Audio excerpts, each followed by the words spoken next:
चलिए, good evening all of you students. स्वागत है हमारे YouTube channel Guddu sir classes में। कल हम आप लोग को पढ़ाए थे अम्ल किसे कहते हैं। थोड़ा रिवीजन कर देते हैं। अम्ल किसे कहते हैं, अम्ल के प्रकार के बारे में बताए थे। अम्ल किसे कहते हैं, अम्ल की पहचान के बारे में बताए थे और सूचक यानी इंडिकेटर के बारे में बताए थे। तो अम्ल हम जान गए थे किसे कहते हैं। अम्ल यानी हम रिवीजन कर देते हैं। अम्ल क्या होते हैं? स्वाद में खट्टे होते हैं और अहरेनियस के अनुसार अम्ल जल में घुलकर क्या देते हैं? हाइड्रोजन आयन देते हैं। एक टॉपिक थोड़ा सा और नोट कर लेंगे। अम्ल का जलीय विलयन, अम्ल का जलीय विलयन, अम्ल का जलीय विलयन विद्युत का क्या होते हैं? सुचालक होते हैं। विद्युत का सुचालक होते हैं। देख, सुचालक यानी कि इसमें करंट का प्रवाह होगा। अम्ल का जलीय विलयन विद्युत का सुचालक होते हैं। यानी कि जब अम्ल मान लेते हैं कि यह H2O है, क्या है? जल है, H2O, और इसमें हम HCl मिला दिए तो क्या टूट जाएगा? हाइड्रोजन आयन अलग हो जाएगा। चूँकि कल ही पढ़ाए थे कि अहर्नियस के अनुसार जल में घुलकर क्या देते हैं? हाइड्रोजन आयन देते हैं और क्लोरीन आयन अलग हो जाएगा और जल के साथ यह मिलकर क्या बना देगा? H3O+, यानी कि हाइड्रोनियम ये बना देगा। क्या बना देगा? हाइड्रोनियम। ये नोट कर लेंगे, क्या बना देगा? हाइड्रोनियम बना देगा। तो बहुत इंपॉर्टेंट क्वेश्चन है कि अम्ल का जलीय विलयन विद्युत का क्या होते हैं? सुचालक होते हैं। उदाहरण एग्जाम्पल में के अनुसार हम और देख लेते हैं। एग्जाम्पल ये बताता है कि जैसे मान लेते हैं कि ये जल हो गया, H2O हो गया, H2 यानी कि वाटर हो गया। अब इसमें हम नींबू का रस, नींबू तो खट्टा होता है, नींबू का रस यानी कि इसमें क्या हो गया? साइट्रस एसिड है और इसको जब मिलाएंगे और इसमें हम धारा प्रवाहित करेंगे तो क्या हो जाएगा? धारा प्रवाहित करेंगे तो यह इसमें अगर धारा प्रवाहित कर देंगे यहाँ से तो बल्ब जलने लगेगा। देखो, हम बैटरी बना दिए हैं और धारा प्रवाहित करते हैं तो इसमें धारा का प्रवाह हो जाता है, यानी इलेक्ट्रॉन का प्रवाह हो जाता है। अतः यह क्या हो गया? यह जो मिश्रण बना, अम्ल और जल का जो मिश्रण बना, यानी कि लिखें अम्ल का जो जलीय विलयन हुआ विद्युत का क्या होते हैं? सुचालक होते हैं, यानी इसमें करंट का प्रवाह होता है। चलिए, आज हमें क्या पढ़ना है? अम्ल के प्रकार के बारे में पढ़ना है। अम्ल के प्रकार के बारे में तो शुरू करते हैं। अम्ल के नेक्स्ट स्लाइड ले लेते हैं और अम्ल का प्रकार लिखिए। अम्ल के प्रकार, अम्ल के प्रकार हम कल बताए थे कि अम्ल के 4 प्रकार होते हैं। तो सोर्स के आधार पर, किसके आधार पर? सोर्स के आधार पर अम्ल 2 प्रकार के होते हैं। 2 प्रकार के हैं। पहला कौन कौन है भाई? पहला लिखेंगे कार्बनिक अम्ल। सोर्स यानी स्रोत, स्रोत के आधार पर कार्बनिक अम्ल। ऑर्गेनिक, कार्बनिक अम्ल, organic acid, organic acid. Organic acid यानी कार्बनिक अम्ल उस अम्ल को कहते हैं जो पेड़ पौधे और पादपों से प्राप्त होते हैं। पेड़ पौधे और जीव जंतु से प्राप्त होते हैं, उसे क्या कहते हैं? लिखेंगे वैसा अम्ल, वैसा अम्ल जो सोर्स माने क्या होता है? किस सोर्स से प्राप्त हो रहा है? तो वैसा अम्ल जो पादपों यानी पेड़ पौधे, पादपों एवं जंतुओं से प्राप्त होते हैं। पादपों एवं जंतुओं से प्राप्त होते हैं। अब जैसे जंतुओं से प्राप्त होते हैं, लिखते जाइएगा, प्राप्त होते हैं तो उस अम्ल को कार्बनिक अम्ल कहते हैं। कार्बनिक अम्ल कहते हैं। अब जैसे दही किससे प्राप्त होगा? जंतु से। तो जंतु से प्राप्त होगा तो उसे क्या कहेंगे? कि नहीं, यह कार्बनिक अम्ल है, कार्बनिक अम्ल कहते हैं। जैसे में लिख देंगे दही में कौन सा अम्ल पाया जाता है? लैक्टिक अम्ल, लैक्टिक अम्ल। इमली में कौन अम्ल पाया जाता है? टार्टरिक अम्ल, टार्टरिक अम्ल। खट्टा आम में कौन सा अम्ल पाया जाता है? टार्टरिक अम्ल। तो टार्टरिक अम्ल जो हो गया, जो किससे प्राप्त हुआ? पौधों से प्राप्त हुआ, पेड़ पौधों से प्राप्त हुआ। आम से में ये पाया जाता है। यह कि दही में पाया जाता है। किस में पाया जाता है? दही में पाया जाता है। लैक्टिक अम्ल किस में पाए जाते हैं? दही में पाया जाता है। तो दही जानवरों से प्राप्त हुआ, आम पेड़ पौधे से प्राप्त हुआ। और इसके साथ साथ इमली में भी यह पाया जाता है। इमली भी किससे प्राप्त होगा? पेड़ पौधे से प्राप्त होगा। तो इसमें भी, तो इसको कौन अम्ल कहेंगे? कार्बनिक अम्ल कहेंगे, क्योंकि लैक्टिक अम्ल और टार्ट्रिक अम्ल क्या हो गया? पेड़, यह है जो कि जानवरों से प्राप्त होता है। टार्ट्रिक अम्ल हो गया जो पेड़ पौधे से प्राप्त होता है। अतः यह क्या हो गया? कार्बनिक अम्ल हो गया। कार्बनिक अम्ल जिसमें कार्बन की मात्रा रहता है। इसको और एक पॉइंट लिख लेंगे, इसमें कार्बन की मात्रा रहती है। इसमें कार्बन पाया जाता है, पाया जाता है। उदाहरण में हम लिखेंगे, जैसे में लिखेंगे लैक्टिक अम्ल। लैक्टिक अम्ल, लैक्टिक अम्ल देखिए, इसमें कार्बन कैसे पाया जाएगा? इसका सूत्र होता है CH3CHOH COOH। इसका सूत्र क्या होता है? CH3 माने कार्बन हो गया, यहाँ भी C कार्बन, यहाँ भी C कार्बन है। यह किस में पाया जाता है? दही कहिए या खट्टा दूध कहिए, दही कहिए या खट्टा दूध कहिए, इसमें यह पाया जाता है। इसी तरह से हम लिखेंगे और भी। नेक्स्ट स्लाइड ले लेते हैं, नेक्स्ट स्लाइड ले लेते हैं और लिखते हैं ऑर्गेनिक एसिड के उदाहरण और देते हैं। जैसे में हो गया बेंजोइक एसिड, पहला तो हम लिखवा दिए लैक्टिक एसिड। पहला फिर से लिख लेते हैं लैक्टिक एसिड। लैक्टिक एसिड यानी कि कौन हो गया? लैक्टिक अम्ल। लैक्टिक अम्ल का हो जाएगा CH3CHOH COOH। किस में पाया जाता है? दही में, दही कहिए या खट्टा दूध कहिए। जब दूध खट्टा हो जाता है तो उसमें आ जाता है कौन? लैक्टिक अम्ल। दूसरा हम देखते हैं बेंजोइक अम्ल। बेंजोइक अम्ल, ये सब क्या है? ऑर्गेनिक एसिड का एग्जाम्पल है। Benzoic acid, benzoic acid C6 carbon की मात्रा है इसमें, अतः इसको क्या कहेंगे? ऑर्गेनिक कंपाउंड कहेंगे। C6H5COOH यह पादप तथा जंतु उत्तक में पाया जाता है। पादप व जंतु उत्तक में पाया जाता है। इसके साथ साथ बेंजोइक एसिड जो है, जो मक्खन खट्टा हो जाता है उसमें भी यह पाया जाता है। आगे लिखेंगे थर्ड उदाहरण एसिटिक एसिड। एसिटिक एसिड देखिए, इसमें हम लिखे क्या? Lactic acid. दही, दही किससे प्राप्त होगा? दही बताइए किससे प्राप्त होगा? तो दही प्राप्त होगा जानवरों से। खट्टा दूध भी यानी दूध से ही दही बनता है, तो यह भी जानवर यानी किससे यह प्राप्त हो रहा है? जंतु से। तो हम दो ये चीज़ लिखवाएं कि ऑर्गेनिक कंपाउंड, ऑर्गेनिक जो एसिड है वह जंतु और पादप से प्राप्त होता है। बेंजोइक एसिड लिखें पादप उत्तक में और जंतु उत्तक में। एसिटिक एसिड बहुत इंपॉर्टेंट है। एसिटिक एसिड, एसिटिक अम्ल, एसिटिक अम्ल। एसिटिक अम्ल में हो जाएगा CH3COOH। यह किस में पाया जाता है? सिरका में। वेरी इंपॉर्टेंट है, याद रखिएगा, एग्जाम में पूछ सकता है ये क्वेश्चन। एक दोनों पूछे है, ये भी पूछ सकता है। फिर लिखेंगे फॉर्मिक एसिड, ये और इम्पोर्टेंट है।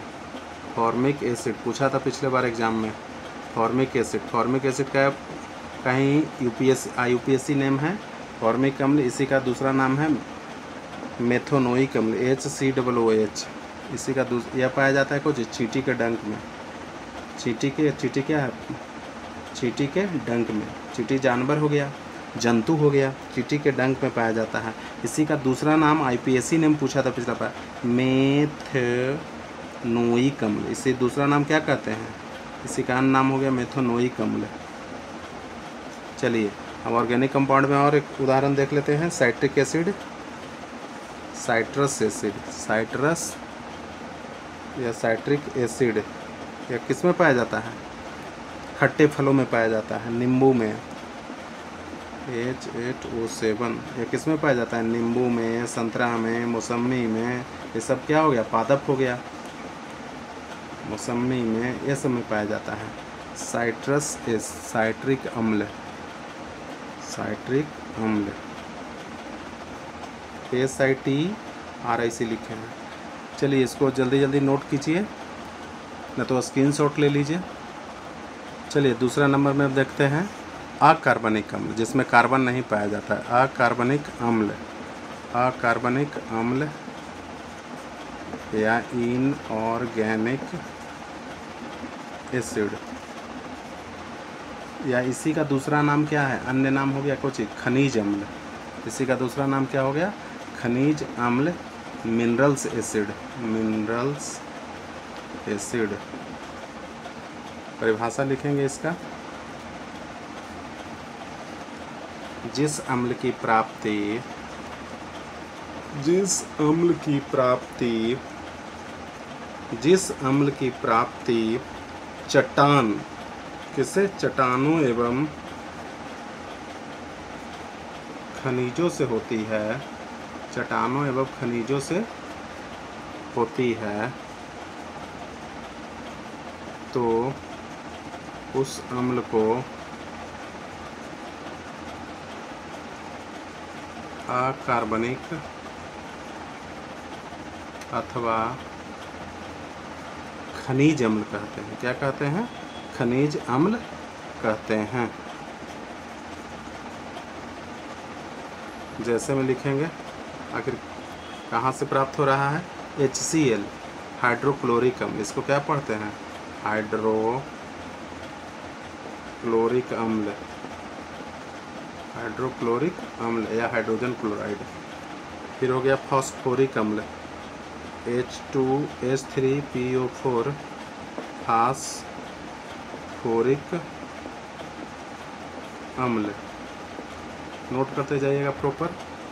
फिर हो गया कार्बनिक अम्ल, H2CO3, कार्बनिक अम्ल, इसको क्या पढ़ते हैं, कार्बनिक अम्ल।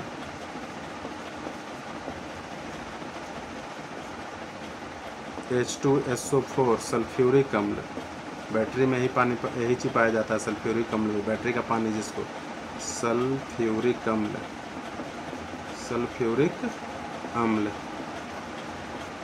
HNO3, HNO3, नाइट्रिक अम्ल, नाइट्रिक अम्ल।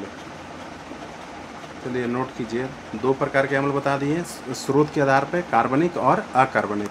तो अकार्बनिक वैसे जो कहाँ से प्राप्त होते हैं, चट्टान एवं खनिज से प्राप्त होते हैं, तो उस अम्ल को क्या कहते हैं, अकार्बनिक अम्ल कहते हैं। जैसे हाइड्रोक्लोरिक अम्ल हो गया, हालांकि हमारे पेट में भी पाया जाता है, तो पेट से तो हम बाहर निकाल नहीं सकते हैं।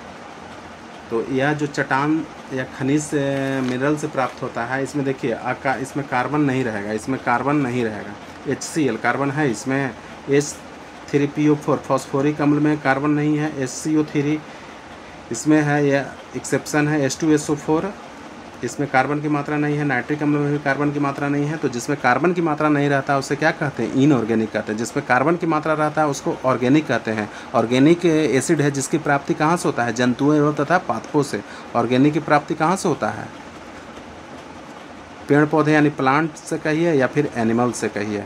और इसकी प्राप्ति किससे हो रहा है, चट्टान यानी रॉक्स से हो रहा है प्राप्ति, या फिर खनिज मिनरल से प्राप्ति हो रहा है, इसीलिए इसको मिनरल्स खनिज भी कहते हैं। नेक्स्ट में चलते हैं, पढ़ते हैं फिर खनिज का तीसरा रूप।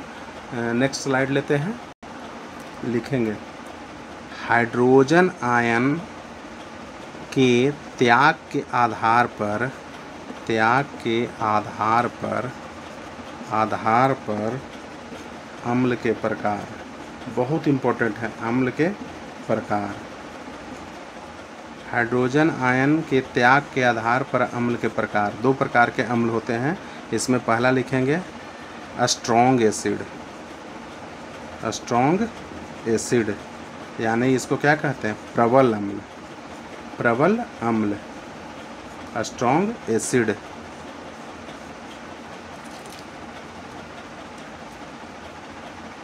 हाइड्रोजन आयन के त्याग के आधार पर कितने प्रकार के होते हैं, लिखेंगे इसको परिभाषा। जो अम्ल पानी में घुलने पर, पानी में घुलने पर, पानी में घुलने पर, घुलने पर पूरी तरह से आयनित हो जाता है, आयनित माने हाइड्रोजन आयन निकाल देता है, पूरी तरह से आयनित हो जाते हैं, पूरी तरह से आयनित हो जाते हैं, पूरी तरह से आयनित हो जाते हैं, तो उस अम्ल को प्रबल अम्ल या स्ट्रॉन्ग एसिड कहते हैं, प्रबल अम्ल या स्ट्रॉन्ग एसिड कहते हैं। इसका 3 उदाहरण जब हमेशा याद रखिएगा। एग्जाम्पल में HCl, H2SO4, HCl यानी हाइड्रोक्लोरिक अम्ल, H2SO4 माने सल्फ्यूरिक अम्ल, HNO3 नाइट्रिक अम्ल, सब लिख देते हैं यहाँ पर। हाइड्रोक्लोरिक अम्ल, हाइड्रोक्लोरिक अम्ल, HNO3 क्या हो गया, नाइट्रिक अम्ल, और H2SO4 क्या हो गया, सल्फ्यूरिक अम्ल। यही बैटरी में पाया जाता है, HCl पेट में पाया जाता है, सल्फ्यूरिक अम्ल। फिर दूसरा लिखेंगे वीक एसिड। क्या लिखेंगे, वीक एसिड, वीक एसिड लिखेंगे, यानी कि दुर्बल अम्ल, जो पानी में घुलकर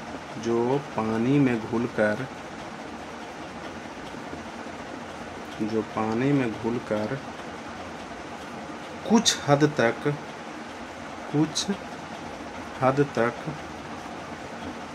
आयनित होते हैं, माने मामूली आयनित होते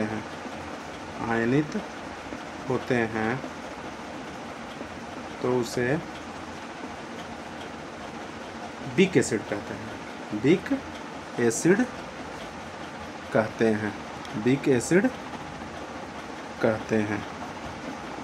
उदाहरण में लिखेंगे, जैसे में हम लोग वीक एसिड को खाते हैं, जैसे लैक्टिक अम्ल। कौन अम्ल, लैक्टिक अम्ल, जगह नहीं है, नेक्स्ट पेज ले लेते हैं। लैक्टिक अम्ल, चलिए उदाहरण ले लेते हैं किसका, वीक एसिड का। किसका लेते हैं, वीक एसिड का उदाहरण में क्या हो जाएगा, लैक्टिक अम्ल। क्या लिखेंगे, लैक्टिक अम्ल किस में पाया जाता है, दूध, खट्टे दूध या दही में पाया जाता है लैक्टिक अम्ल। CH3 लिखते रहेंगे, सूत्र लिखेंगे, बार बार याद हो जाएगा, OH COOH। उसके बाद एसिटिक एसिड किस में पाए जाते हैं, सिरका में, CH3COOH। फिर हो जाएगा फॉर्मिक एसिड, चिट्टी काटता है तो यही एसिड हमारे स्किन में छोड़ देता है, फॉर्मिक एसिड या मेथनोइक एसिड। ये सब क्या है, वीक एसिड है, हल्का लहर के बाद ख़त्म हो जाता है। इसी को क्या कहते हैं, मेथेनोइक अम्ल। यही पिछले बार एग्ज़ाम में आया था, इसलिए इसको ज़रूर याद रखें। साइट्रस एसिड, सिट्रिक अम्ल, या अंगूर में, नींबू में सिट्रिक अम्ल, मौसमी में ये अम्ल पाया जाता है। कौन, साइट्रिक अम्ल या साइट्रस एसिड भी इसको कहते हैं, C6H8O7। तो इसको नोट कर लीजिए। ये सब क्या है, स्ट्रॉन्ग एसिड में याद रखिएगा 3 गो, HCl यानी hydrochloric acid, HNO3 nitric acid, और H2SO4 सल्फ्यूरिक एसिड। ये याद रखिएगा स्ट्रॉन्ग में। बाकी वीक में एक चीज़ याद रखिएगा, इसी एसिड को हम लोग खाते हैं। वीक एसिड लिख लेते हैं पॉइंट बना के, वीक एसिड को ही, यानी दुर्बल एसिड को ही, वीक एसिड को ही हम लोग खाते हैं। इस एसिड को नहीं खाते हैं हम लोग, लेकिन इस एसिड को खाते हैं, जैसे लैक्टिक अम्ल हो गया, खाते हैं। एस्टिक अम्ल खाते हैं।